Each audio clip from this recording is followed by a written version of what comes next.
Back. Today I am going to teach you history chapter 4. The topic is in the earliest cities, मतलब प्रारंभिक शहरों में. At first we will discuss about the story of Harappa. Harappa का नाम सुने हैं आप लोग? हड़प्पा का नाम सुने हैं? ये हड़प्पा क्या है? देखिए, हड़प्पन सिविलाइजेशन को इसी का एक दूसरा नाम है the Indus valley civilisation, Sindhu घाटी सभ्यता जिसे कहते हैं. इसको हड़प्पा सभ्यता भी कहते हैं और इंडस वैली सिविलाइजेशन भी कहते हैं. इसको क्या कहते हैं? द इंडस वैली सिविलाइजेशन, यानी सिंधु घाटी सभ्यता. अब देखिए, ये हड़प्पा अभी प्रेजेंट डे कहाँ है? ये हड़प्पा है अभी प्रेजेंट डे पाकिस्तान में. अब देखिए, ये हड़प्पा जो है ये रावी नदी के किनारे है. किस नदी के किनारे है ये याद रखना है. ऑन द बैंक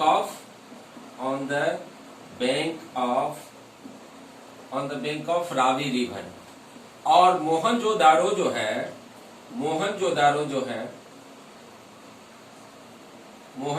ये है सिंधु नदी के किनारे.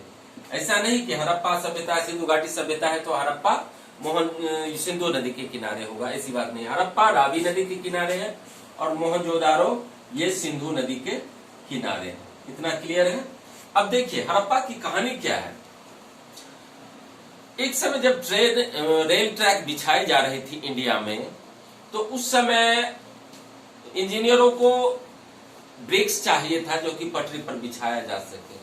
तो एज ए सोर्स उसने एक टीला पाया और तो उसको लगा कि ये बहुत बड़ा माउंड है, बहुत बड़ा टीला है, या ढेर सारे ब्रिक्स मिल सकते हैं. तो वहां के ब्रिक्स जो है लाए जाने लगे और रेल की पटरियां बिछाई जाने लगी. यानी हड़प्पा की खोज तब हुई जब रेल की पटरियां बिछाई जा रही थी. तो हड़प्पा का पहली बार एक्सकेवेशन उत्खनन जो हुआ 1921 में हुआ. It is clear. हड़प्पा की खोज 1921 में हुआ. This site was invented by Dayaram Sahni. इसकी खोज किसने की थी? हड़प्पा की खोज की थी दयाराम साहनी ने की थी 1921 में. तो जिस समय उस समय प्लेट मतलब पटरी पर ईट चाहिए था, ब्रिक्स चाहिए था, तो उसको माउंड मिला हड़प्पा के रूप में और उसके ढेर सारे हजारों लाखों ईट को लाया गया और रेलवे ट्रैक पर बिछाया गया. अब सवाल ये है कि ये हड़प्पा सभ्यता की जो यहाँ से जो ईंटें मिली वो काफी मजबूत होती थी. वो ऐसी ईंटें होती थी जिसमें हजारों साल तक कुछ नहीं होता था. अब हड़प्पा का यदि टाइमिंग देख ले, यदि ड्यूरेशन इसका देखे, तो हड़प्पा जनरली माना जाता है 2350 बीसी से लेकर 1750 बीसी.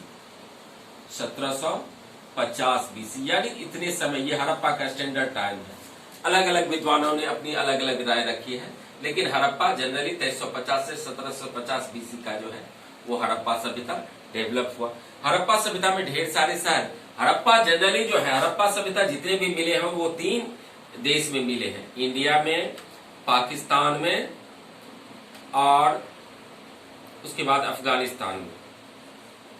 ये 3 ऐसे देश हैं जहां हड़प्पा स्थल सबसे ज्यादा मिले हैं. अब इंडिया में हड़प्पा स्थल की यदि मैं बात करूं तो पहले देखिए लोथल गुजरात में, धोलावीरा गुजरात में, रोपर पंजाब में, आलमगीरपुर यूपी में, राखीगढ़ी हरियाणा में, बनवाली हरियाणा में, उसके बाद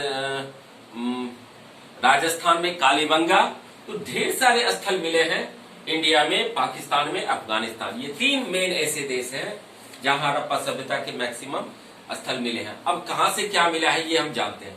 देखिए, लोथल से मिला है उसको डॉकयार्ड, कालीबंगा से मिले हैं मिट्टी की चूड़ियां, आपको मोहनजोदड़ो से मिला है ग्रेट बाथ स्नानागार, और उसके बाद ये जो है मिट्टी के हल मिले हैं बनवाली से. तो इस तरह से हम देखते हैं कि इंडिया, पाकिस्तान और अफगानिस्तान में ज्यादा जितने भी हड़प्पन प्लेसेज हैं, साइट्स हैं, वो ज्यादा इस 3 देशों में मिले हैं. इंडिया में इसकी पूर्वी सीमा थी आलमगीरपुर यूपी. उससे आगे का क्षेत्र नहीं था हड़प्पा का. आलमगीरपुर उसका पूर्वी बॉर्डर था. तो हड़प्पा अब हड़प्पा में चलते हैं हम कि इस सिटी की खास विशेषताएं क्या थी. देखिए हड़प्पा जो सिविलाइजेशन था ये बिल्कुल शहरी, ये अर्बन सिविलाइजेशन था। कैसा सिविलाइजेशन था? ये था अर्बन सिविलाइजेशन। अब अर्बन सिविलाइजेशन क्यों? अर्बन सिविलाइजेशन इसलिए कि इस समय के जो घर बने होते थे वो पकी हुई ब्रिक्स के बने होते थे, सड़कें बिल्कुल पिचिंग होती थी, सड़कें बिल्कुल समकोण पर कटती थी, अच्छी नालीकरण की व्यवस्था थी, और भवन जो होते थे वो 2 मंजिले हो, 1 या 2 मंजिले, उससे ज्यादा मंजिले नहीं होते थे, 1 या 2 मंजिले के भवन हड़प्पा काल के होते थे। अब लाइफ इन द सिटी की बात करता हूं मैं, अब इसे जरा मैं मिटा दूं। अब देखिए लाइफ इन द सिटी क्या है। देखिए हड़प्पा सभ्यता जो था वो पकी हुई ब्रिक्स से बने हुए थे भवन। इसके भवन कितना 1 और 2 स्टोरीज होता था। अब देखिए मोहनजोदारो से एक ग्रेट बात मिला। ये क्या होता था? आंगन में ये ग्रेट बात होता था, जहां लोग धार्मिक, अब यहाँ जो पानी होता था इसको कुएं से लाया जाता था, इसको भर दिया जाता था, और इसमें धार्मिक अवसरों पर लोग डुबकियां लगाते थे। उसके बाद क्या होता था कि आंगन के चारों ओर सबसे पहले इस टैंक में उतरने के लिए सीढ़ियां होती थी। समझ रहे हैं आप लोग? उतरने के लिए 2 तरफ से सीढ़ियां होती थी, चारों साइड सीढ़ियां नहीं होती थी, 2 तरफ से इसमें उतरने के लिए। मोहनजोदड़ो की बात है, मोहनजोदड़ो अभी कहाँ है? पाकिस्तान में, ये सिंधु नदी के किनारे है, और हड़प्पा भी पाकिस्तान में ही है। मोहनजोदड़ो को मृतकों का टीला कहा गया, माउंट ऑफ डेड, मृतकों का टीला मोहनजोदड़ो को कहा गया है। तो हड़प्पा सभ्यता में क्या था कि एक टैंक होता था आंगन में, तो उस टैंक में लोग धार्मिक अवसरों पर स्नान करते थे। इसमें पानी कुएं से लाया जाता था, और जो भी घर होता था, मान लीजिए कि ये है आंगन, तो इसके चारों ओर घर होते थे, इसके चारों ओर घर होते थे हड़प्पा काल में। बिल्कुल आप समझ रहे हैं? और हर घर में, ज्यादातर घरों में कुएं की व्यवस्था होती थी। किसी जगह मान लीजिए कि इस एरिया में या यहाँ पर ये क्या होते थे, यहाँ कुओं की व्यवस्था होती थी, यानी जितने भी घर होते थे उसमें एक कुएं होते थे। 10-10 मिनट पर लेना है। तो कुएं होते थे जहां से पानी लाया जाता था इस टैंक में, और धार्मिक अवसर पर। अब देखिए ये सड़कें कैसी होती थी हड़प्पा काल में? शहरें बिल्कुल स्ट्रेट होती थी, जैसे ये सीधा आया, इधर से ये सीधा आया, ठीक है, फिर इधर से ये सीधा गया, इधर से ये सीधा गया, फिर ये गया, और फिर ये गया। तो इस तरह से हड़प्पा काल की सड़कें बिल्कुल सीधी होती थी, समकोण पर कटती थी, और सड़कों में, गलियों में प्रकाश की व्यवस्था रहती थी। और हड़प्पा वेल ड्रेनेज सिस्टम था। मान लीजिए कि ये है ड्रेनेज, ये ड्रेनेज सिस्टम था, अच्छी ड्रेनेज सिस्टम थी, मतलब नालीकरण की व्यवस्था। जो भी वास्ट मटेरियल होता था, जैसे मान लीजिए पानी यूज हुआ, फिर उस पानी को क्या किया जाता था, इसको बहा दिया जाता था। छोटी छोटी जो ड्रेनेज होते थे वो बड़ी ड्रेनेज में जाके मिल जाती थी, छोटी छोटी जो होते, और उसमें बीच में इंस्पेक्शन हॉल होता था।